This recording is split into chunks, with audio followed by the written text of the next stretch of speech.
3040이 다시 집 사는 이유에 대해서 한번 다뤄보겠습니다.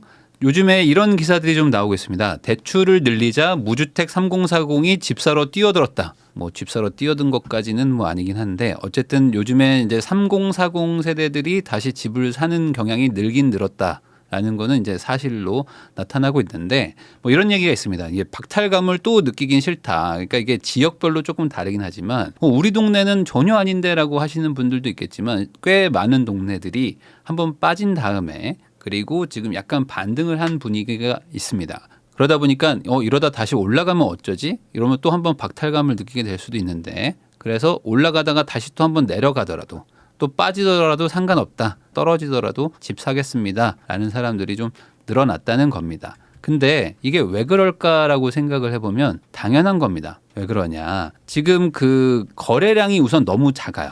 이게 조금만 어디 세대가 사도 이 기사로 나오기가 좋습니다. 이게 예전처럼 거래량이 뭐 몇만 호씩 막 매달 거래가 되면 그러면 이제 한 세대 어떤 뭐 20대, 30대, 40대가 조금 사더라도 크게 티가 안 나잖아요. 33%나 34%나 크게 차이가 안 나니까 기사로 쓰기 좀 애매하단 말이죠. 지금은 뭐 서울 기준으로 뭐 몇천 건, 뭐 2천 건, 3천 건밖에 뭐 거래가 안 되기 때문에 이걸 통계로 나눠보면 뭐 30대가 한 200명만 더 사도 갑자기 막 10%가 뛰고 막 이런단 말이죠. 그러다 보니까 기본적으로 이 모수가 작은 데에서 오는 거래량의 착시 효과도 좀 어느 정도 있을 수도 있고요. 워낙 거래량이 작다 보니까 지금 한 작년 정도를 회복하긴 했는데 이게 평년 수준이 한 7만 건 정도 되는데 지금 한 4만 건 정도 온 거거든요. 1월 달 비해서 2월이 좀 올라가지고 22년 수준인 거지 21년도에 비해서는 한 반 토막 정도 그리고 이제 5년 평균에 비해서도 5, 60%밖에 안 왔기 때문에 아직 지금 거래량이 많이 작은 수준입니다. 그리고 이런 착시 효과 빼고도 실제로도 영향을 주는 게 바로 이 정부의 정책 때문이죠. 자, 우리가 이제 많이 이제는 익숙해졌는데 특례보금자리론 있죠. 이 특례보금자리론이 지금 큰 역할을 하고 있습니다. 이게 지금 실거주자들한테 집을 사게 만드는 요인이 되고 있는데 이 특례보금자리론 중에서 이제 생애 최초로 집을 사는 사람들한테 LTV를 지금 막 80%까지 풀어주고 있어요. 여러분들 기억나실지 모르겠지만 9억 이하의 주택들은 40% 해줄 때가 있었습니다. 물론 그때도 뭐 조금 풀어주고 뭐 그런 데는 있었지만 규제 지역 같은 데들은 뭐 40% 해주고 이럴 때가 이제 엊그제 같은데 지금은 이제 어느덧 생애 최초는 막 80%까지 풀어줍니다. 그러니까 이제 거의 과거 대비 체감은 한 2배 정도 해주는 거죠. 거기다가 이 특례보금자리론은 정책 자금이기 때문에 이 체증식이 가능합니다. 그러면 뭐가 되죠? 이게 사실상 이제 과거 제가 이제 옛날에 13년 전에 투자할 때만 하더라도 이제 요즘에는 이제 그 막혔지만 만기 상환식이 있습니다. 만기 상환. 그러니까 원금은 맡겨놓고 이자만 내다가 나중에 한 번에 원금 갚는 거. 이런 거랑 거의 흡사하거든요. 그러니까 원금을 내긴 내는데 원금을 몇천 원 수준으로 갚습니다. 그래서 한 10년 정도 지나도 원금을 한 달에 뭐 몇만 원 정도밖에 안 내기 때문에 사실상 만기 상환이랑 똑같습니다. 그러니까 지금 원금을 갚느라고 사실은 생활비를 못 내겠다, 부담스럽다 하는 분들이 많거든요. 매달 원금을 갚아 나가니까. 근데 이 정책자금 특례보금자리론은 원금을 안 갚으니까 실제적으로 원리금을 상환하는 게 아니라 원금을 안 갚고 이자만 상환하니까 부담이 확 반으로 줄어듭니다. 약간 타노스처럼 딱 이제 반으로 줄여주는 거죠. 그럼 대출은 2배를 해주는데 원리금은 부담이 반으로 되니까 작년 한 재작년보다 대출을 2배 받아도 부담은 똑같은 거야. 더 상황이 좋아졌죠. 상대적으로 집값까지 떨어졌잖아요. 그러니까 같은 집을 사더라도 대출은 더 잘 나오는데 부담도 낮아지고 그리고 이제 소득도 안 봅니다. 예전에는 소득을 막 깐깐하게 따져가지고 이제 뭐 맞벌이만 하더라도 다 탈락돼가지고 대출이 안 나왔는데 지금은 대출도 웬만하면 풀어줬단 말이죠. 그런 느낌이라 지금 집 사기가 상대적으로 훨씬 수월한 상태입니다. 거기다가 특례보금자리론은 DSR을 따지지 않는데 이 DSR을 안 따지고 DTI만 따지니까 거기다가 DTI 비율도 40%가 아니라 60%여가지고 대출도 잘 나옵니다. 그래서 연봉이 5천만 원이라고 가정을 했을 때 뭐 약간의 뭐 차이는 좀 있지만 원리금 균등 이자 4% 뭐 30년 상환이라고 뭐 가정을 하면 이 DSR 40%면 한 3.5억 정도만 나오는데 DTI 60%인 특례보금자리론으로 하면은 이제 5억 정도가 나옵니다. 그러니까 한 40% 정도가 더 나오는 거예요. 그러니까 같은 연봉이어도 대출이 훨씬 더 많이 나오니까 집 사기가 더 수월한 거죠. 거기다가 이제 또 신용대출도 받고 주담대 받는 것도 또 가능한 게 DSR이 아니라 DTI여가지고 이 신용대출의 원금 상환 부분은 또 쏙 빼고 계산하기 때문에 이래나 저래나 지금 특례보금자리론으로 시작을 하면 뭐 내가 원하면 대출을 그 과거보다는 훨씬 더 많이 받을 수 있는 상황입니다.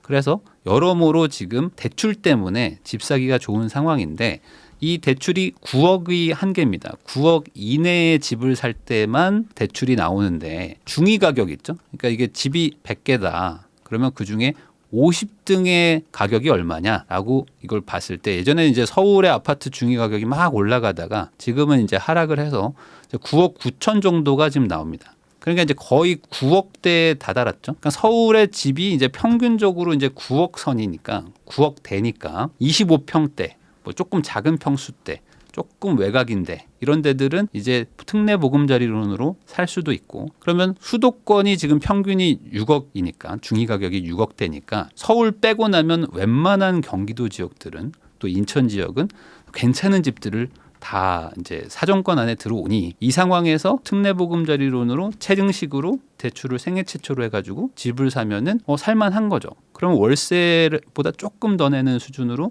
내 집 마련해가지고 안정적으로 주거도 할 수 있구나. 계산기를 두드려 보니까 살만하다라고 생각해서 사람들이 사는 것이다. 근데 대부분 3040들이 이제 출퇴근을 해야 되는데 출퇴근을 어디로 가냐? 대부분 뭐 서울로 많이 가지 않습니까? 서울에 직장들이 많으니까. 근데 경기도 쪽을 봤더니 출퇴근 가는 거리들에 있는 집들도 가격대들이 많이 내려와서 3040들이 매수하는 것이 아닌가. 그래서 지금 실제로 데이터를 좀 보면은 이게 이제 3월 달 데이터인데 3040이죠. 30에서 이제 50 사이니까 사실 이제 사회의 이제 막 주력이죠. 가장 주력으로 일을 막 한창 하는 나이대이기도 하고 집이 필요한 나이대이기도 하죠. 이제 막 결혼을 하거나 아니면 결혼해가지고 아이를 낳아서 이제 애를 키워야 되는 분들이 거의 70% 정도. 이분들이 지금 집을 사고 있는데 당연히 이분들이 생애 최초겠죠. 20대들도 생애 최초고 10대들도 생애 최초이긴 하지만 이 사람들은 집을 살 생각이 별로 없고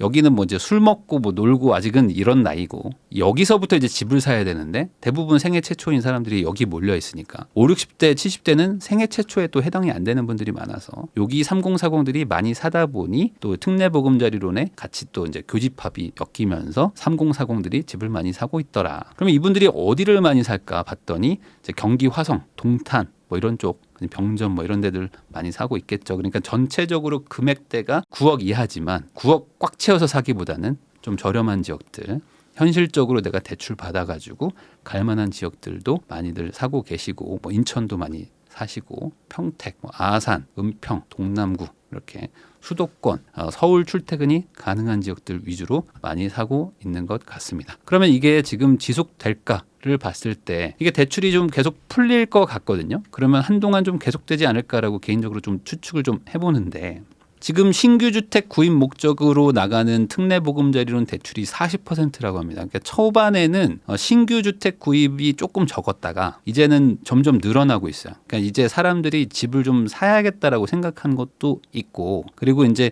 그 코로나 끝나고 뭐 이제 점점 결혼하는 분들도 많고 그동안 밀렸던 어떤 뭐 이제 인생 계획들을 이제 세우고 계시다 보니까 아마 이제 집을 좀 사야겠다고 생각하시는 분들이 특례보금자리론을 쓰고 있는데 이분들이 지금 특례보금자리론하고 일반 주담대도 고민을 많이 한단 말이죠.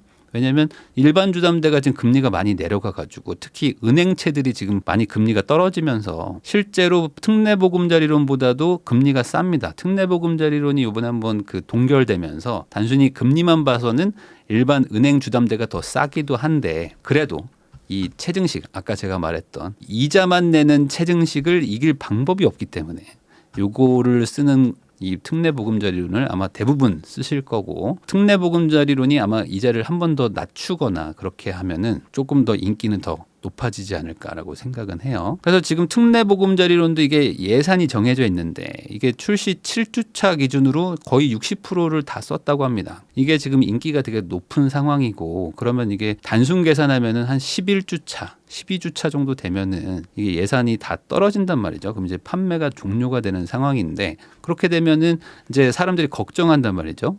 지금이 이제 한 4월 정도 됐는데 한 두세 달밖에 안 됐는데 이렇게 되면 나는 한 결혼을 한 7, 8월, 9월에 해야 되는데 나 그러면 이제 이거 못 받나라고 고민하는 분들이 있을 텐데 이 특례보금자리론 이거 좀 기간 연장된다라는 그런 썰이 있습니다. 예전에도 한번 얘기가 나왔었는데 아무래도 이거 좀 연장을 할 것 같아요. 왜 그러냐? 달리는 말을 과연 누가 멈출 것인가?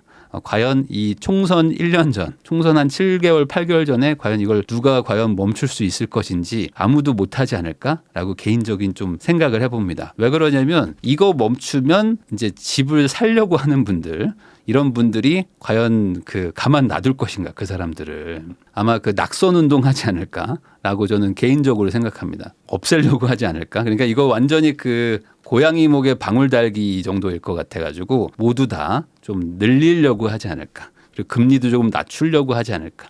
라고 저는 개인적으로 생각합니다. 지금 정치 상황상. 자, 이게 지금 정부가 좀 애매한 부분이 있는 게 왜 그러냐면 지금 이게 또 무주택자들 대상으로 하는 거에다가 거기다 또 생애 최초도 또 엮여 있단 말이죠. 무주택자가 생애 최초로 집을 사는데 대출을 해줘요. 근데 그걸 조금 저금리로 해줘가지고 사람들이 집을 사고 있단 말이죠. 근데 이거를 막을 명분이 없다 아닙니까?